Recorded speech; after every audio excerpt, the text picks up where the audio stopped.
ऐका, जेवढ्यांचं म्हणजे वेगळी वेगळी फिर्याद द्यायची आहे, FIR दाखल करायचा आहे 420, म्हणजे आता ते 318 4 झाले प्रत्येक शेतकऱ्यानं. हे बघा, तुम्हाला अजून एक सांगतो, बाबूराव तुमचे पैसे देणार नाहीये.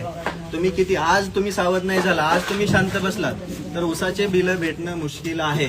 तुम्ही जर त्याला कायद्याच्या रूपाने टोचन दिलं तरच पैसे भेटतील. एक गोष्ट सांगतो, तुमच्यावरती तुम्हाला एकाही मायकालालचा फोन येणार नाही की तू असं का केलं. त्या पाठीमागं मी खंबीरपणे उभा असणार आहे.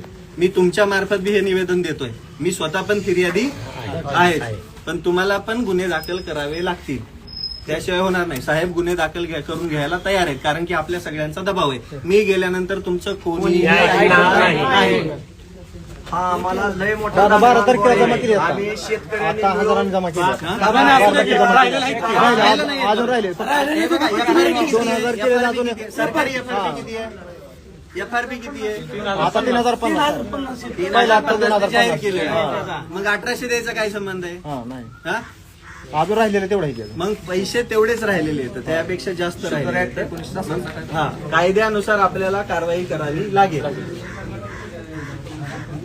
Sugar commission Pune 3050. ऐका ना, तो तुम्हाला असा मेचतच नाही. त्याला जोपर्यंत तुम्ही कायद्याने पॉवरफुली लढत नाहीत तोपर्यंत तो तुम्हाला मेचणार नाही. तो माझ्यासारख्या व्यक्तीला 17 ठिकाणी पळवत असेल तर तुम्हाला कुठं कुठं पळवेल. आताच वेळ आहे तवर. हा, आणि अजून एक सांगतो, इथं जर कोणी गुन्हा दाखल केला नाही तर उद्यापासून हे ऊसाचं आंदोलन बी मी थांबवत आहे, कारण की तुम्हाला गरज नाही तर. आता विचार करा, इष्ट आहे त्यावर बसून घ्या. इष्ट गेल्या हात करून उपयोग होणार नाही. प्रामाणिकपणानं काम करून द्या. ऐका, याच्यामध्ये तुम्हाला वाटत असेल मी बाब्या बोत्र्याला कधी भेटल, कोणत्या कारखानदाराच्या समोर जाईल. मी या सगळ्यांना बुटं दाखविलेत, माझी पाय बी दाखवलं नाहीत कधी, बुटं बाहेर सोडलेली. मला घेणं देणं नाही या नेत्यांचं, राजकारण्यांचं, मला कोणत्या पदाचं नेत्याचं. मला मुळात नेताच व्हायचं नाही, काही गरज बी नाही. तुमच्या मनातला राजा माझ्यासाठी खूप मोठं पद आहे.